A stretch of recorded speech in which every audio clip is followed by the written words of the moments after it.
Hi everyone, welcome to the first ever cooking show by Damosaland, and we are here in the lush urban garden of Agriya's Naturetainment. I'm Chef Patrick Ko and this is Farm to Fork.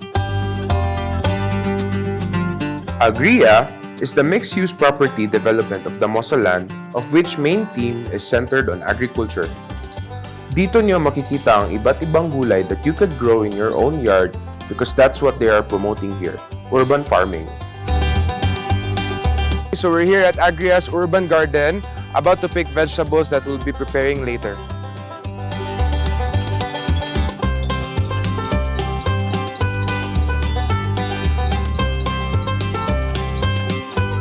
So today we're cooking a very popular Filipino dish, the lechon manok, but with a twist, using a very common ingredient, which is gata.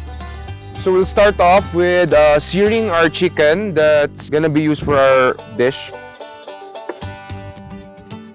So we have regular oil.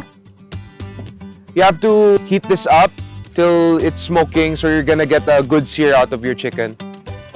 So while this is heating up, we're gonna season our chicken. So we have native chicken from Nest Farms.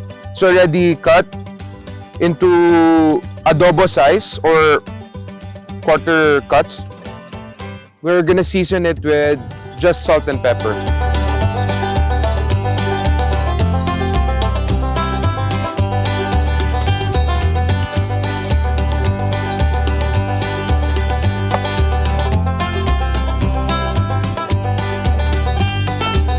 We want to replicate the lechon manok taste. Our chicken has to be properly seared, not burnt, just golden brown after we add our aromatics.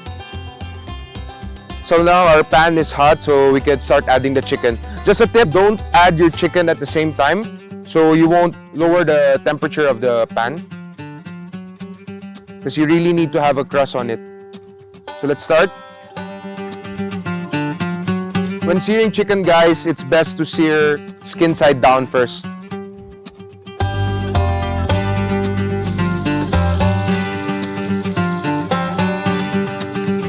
When you're searing, you have to hear the sound. It means that your pan is really hot. You don't want to overcrowd your pan, so the temperature will be stable to sear.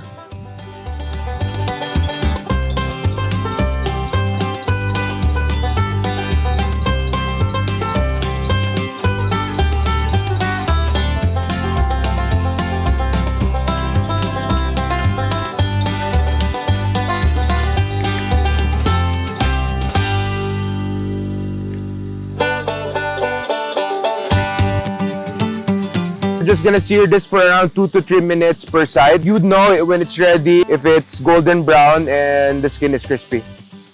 So while our chicken is searing, we're gonna slice some sitaw that we just got from the garden, and also chives. We're slicing it around 1 inch long.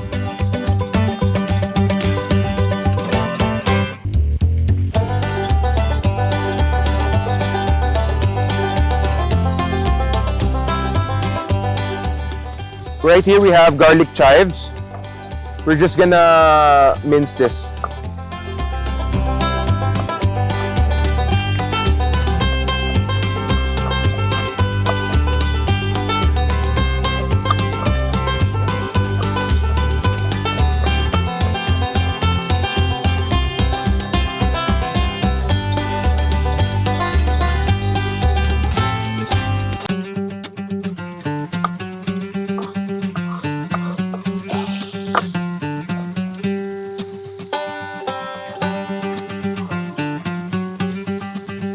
So let's check our chicken.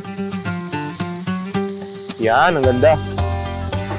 So now our chicken is ready seared. We could add our aromatics. First, we're adding lemongrass and onions. This is chopped lemongrass or tanglad. Lechon manok always may tanglad. Then white onion, you could also use red.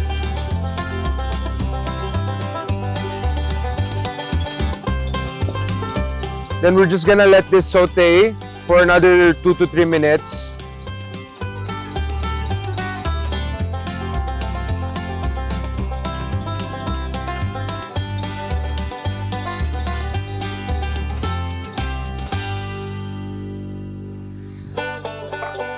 We're also gonna add some sili or green chilies.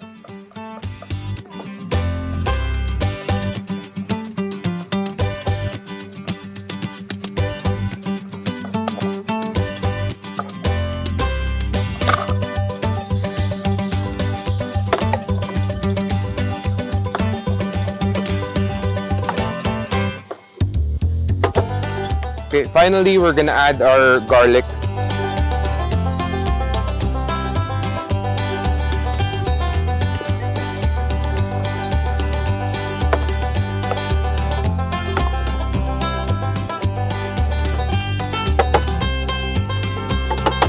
Next, we're gonna add our bay leaves or laurel leaves.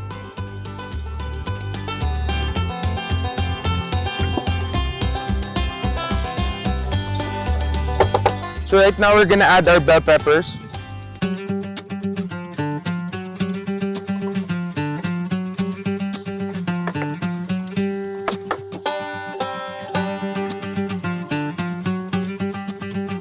So now our aromatics is sauteed. We can now add our gata or coconut cream. So this is freshly pressed gata. It's about 2 cups.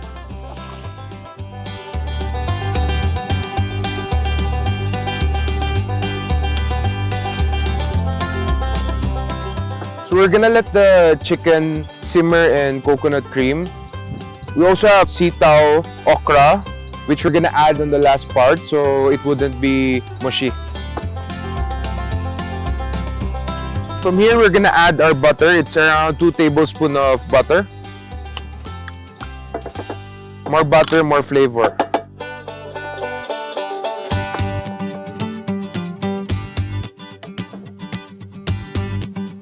Then we're gonna season it again with salt and pepper.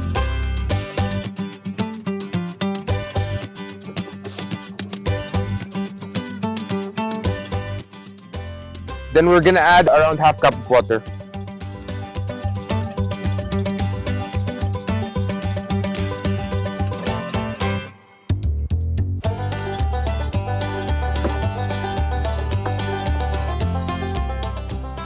So after adding our water, we're just gonna let this simmer for around 20 minutes until our chicken is fork tender.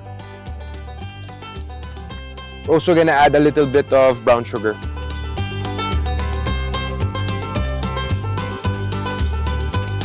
We're gonna cover this and wait till the sauce reduces and the chicken is tender.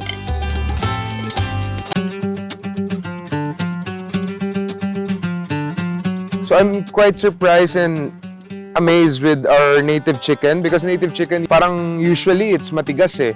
But right now we're using the native chicken from Nest Farms and we're in our 15-minute mark. Malambot na siya. Very, very good.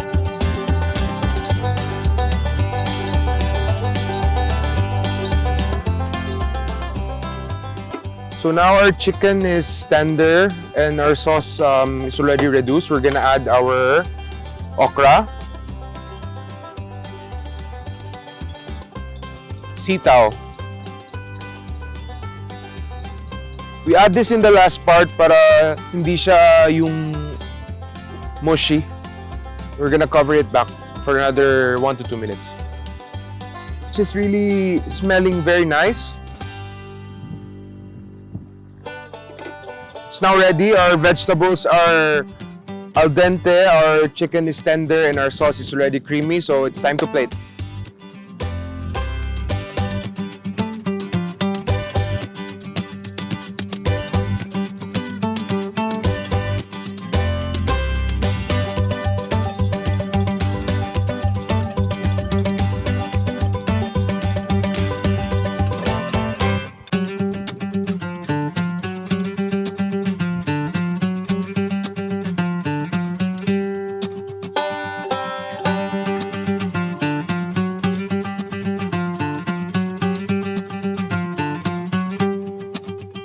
Lastly, we're gonna add our chives, which we picked from the garden.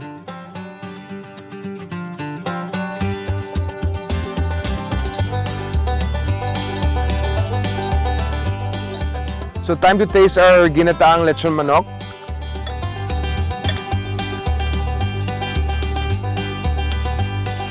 It's really good. It has the right amount of spice. Then you could really taste the lemongrass. And our chicken is really tender. So here we have our Ginataang Lechon Manok. This is surely something that your family's gonna love. This has been Chef Patrick Ko. See you next time at Farm to Fork. Man.